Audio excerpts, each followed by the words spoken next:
So, Neon Abyss, is it better than Gungeon like they say? From the developers of games that make you hate your friends and yourself comes a flashy new roguelike that will disappoint you immensely. While clearly drawing a lot of inspiration from other roguelites, Neon Abyss is a game that kinda blows and shows as you go along. Many of the game's ideas tend to conflict with one another, and it just makes for an unbearable experience overall. Starting off, in Neon Abyss, you're some guy who meets Hades at a bar for like 2 seconds and goes to an abyss for revenge or something. So you fight the gods of all that is wrong, like TikTok and the internet and claw machines. Yeah, if you don't get it by now, this game is really incoherent with its themes, and as a result, not much about it is really memorable or interesting. And this goes for the characters and the environment as well. All the playable characters are whatever, where the only distinguishing details are a health bar and a melee. There's no creative gimmicks that affect the gameplay, and there's hardly any difference who you play as. There's no story changes, no unique items, nothing. So really, they might as well just be the same person for all I care. Meanwhile, all the enemies are templates of the same 3 dudes. So as you progress, gameplay strategy doesn't really change in any meaningful ways. And finally, all the backgrounds are generic garbage. You have dungeon, space, and red. So really, all the floors just end up blending together, giving you nothing to be excited for as you progress. Seriously, when they were making this game, I feel like they didn't know what to do and just went, yeah, okay. Many aspects of Abyss come off as uninspired, and that personally takes away from a lot of what this game has to offer. But what makes Abyss actually stand out and worth playing? Well, first off, it's 2D, and let me tell you something about that. Yeah, they really don't do much to make it interesting, and because of that, it suffers from all the inherent issues platformers suffer from. The movement's slow, clunky, and limited. The game tries so much to be like Enter the Gungeon, which prospers on its fast-paced action gameplay, but it fails to replicate it because of how many obstacles you face in movement. In Abyss, you can move left, right, and jump, which restricts you a lot, since you can only go 3 directions and there's walls blocking you constantly. So it's really hard to move effectively while fighting, which, while this could be a selling point, also fucks up a lot of the learning curve due to unfair combat scenarios.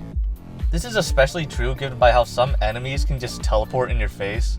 The game places you in a lot of situations where you have to be reactionary, but it's damn near impossible because of the poor movement, and all of these cracks show when flying gets involved. First off, the way flying was implemented sucks, because half the time you just can't interact with things properly.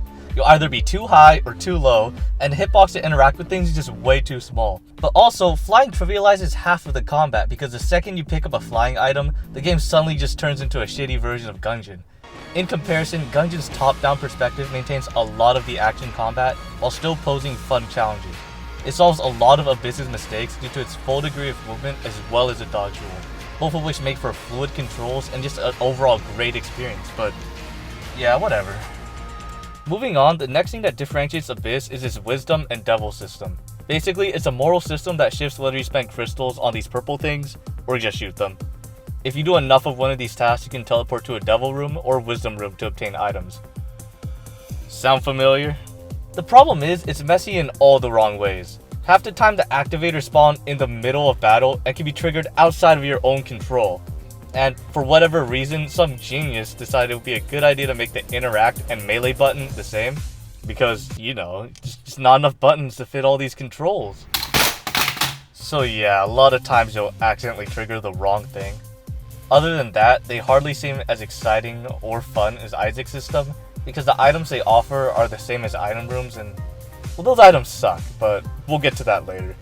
Anyways, next the game boldly advertises progression and unlimited synergies. Yeah, they're really lame too. In this game, the progression system involves leveling up your gun when picking up certain items, which, if you've played Cave Story, you would think, wow, this sounds awesome, right? Wrong! In the game's current state, progression seems to go only one of 2 ways. 1, you get more bullets, or 2, you get bigger bullets. That's it.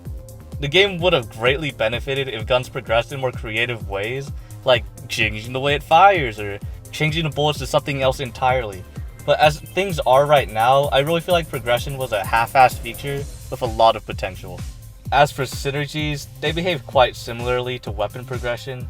They don't do anything interesting to the way your weapons fire, and they're really not as awesome as other roguelites.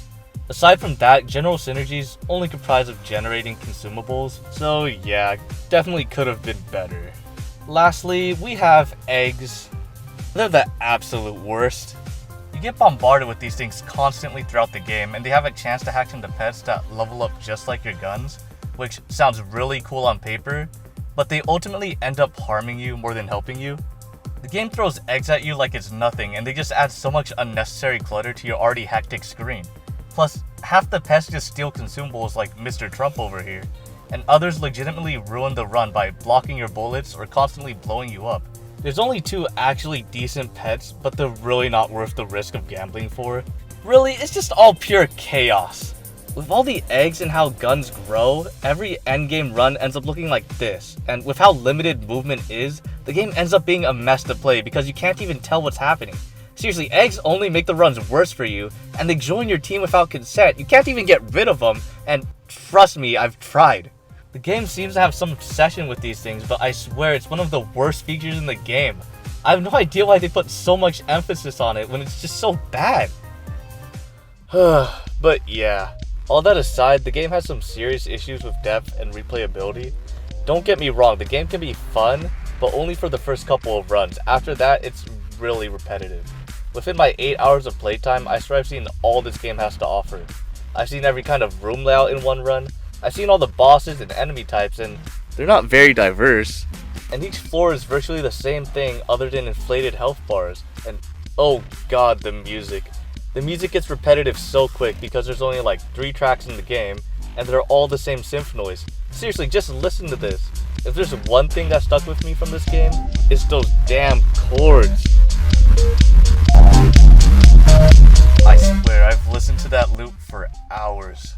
But, lastly, I see the same items in every run, and half of them suck. 1/3 of the items just give you more consumables, a third boosts melee and grenades, which are severely limited in use, and the last few items are alright. And not to mention the weapons, they're either beams or bullets, and half of those are actually useless. A lot of them don't really offer much other than a lame gimmick or a different active item. And speaking of active items, they're really forgettable. The reason is they're tied to your guns, which unless you find a better one, which is rare, it will usually be stuck with the same active for the whole game, and the effects they have are minimal at best. After my 8 hours of playing, there's nothing much left to do. The game has you hunt down these managers to progress, sort of like a hit list, but each one ends with the same stupid message, and from what I can tell, you get nothing for beating them. After your first run, all you get is this awful mobile ad picture and a good job, keep it up. Plus, I've looked up the final boss, and for what I've seen, you get nothing for reaching the end. There's no real reward to keep you going, so there's no value in taking the extra mile. Meanwhile, you can spend points to unlock more items, but it's so grindy that it's just a slog. Basically, each successful run only gives you enough for one crappy item, which is extremely slow considering how many unlocks there are. It would be much cooler in retrospect, but the system ends up locking half of the game behind tedious bullshit. Even in the game itself, what is there to do? Each room is the same, and all of the chests give nothing. Seriously, what is up with this currency?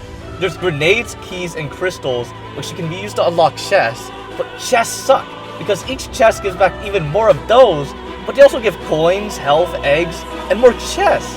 But realistically, coins only get you more items, and more items usually gets you more consumables, and more consumables gets you more chests, which ultimately ends in eggs? It's all fucking eggs! I told you guys this game was obsessed with eggs. Everything you do in this game is all the same. It's just eggs. I mean, all I ever see in this game is just eggs this, eggs that. I mean, why? Why is it all eggs? Why is this game so bad?